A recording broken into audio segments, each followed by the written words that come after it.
the Insurance Brokers Podcast Bite Size. Here we share the best bits from all of our interviewees on the Insurance Brokers Podcast. Saying you weren't a very confident person in the beginning, what were the strategies that you put in place around that kind of negative self-talk?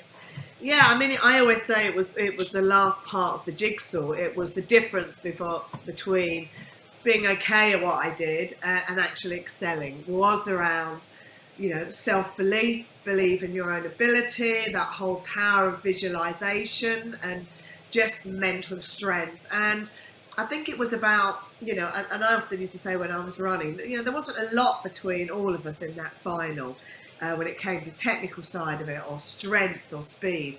But the mental side was massive, and that's what allowed me to win on those, 4 major championships really.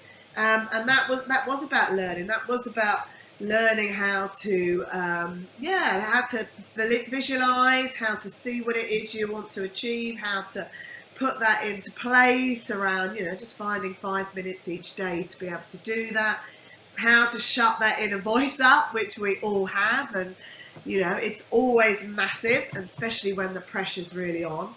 And it was a bit like, how do you control that sort of inner voice? And there are all sort of techniques that I've taken into my life now. I still sometimes think, can I really do this? And then it's like, come on, you put the work in, visualize yourself. I don't know, it could be anything, climbing a mountain, it could be a presentation, it could be standing on stage, but actually taking yourself off and seeing yourself delivering it, feeling confident, knowing your skill, knowing what you're talking about is part of it, and then just practicing it in your mind time and time again.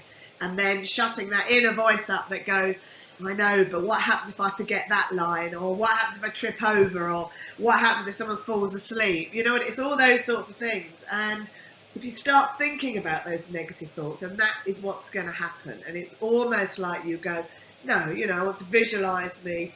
I know the content, delivering it. And yes, it happens, things happen, but don't go off stage. Just be yourself, and how you correct it, how you get back into it. It's all of those sorts of things. If you've enjoyed this, please leave a comment and don't forget to subscribe.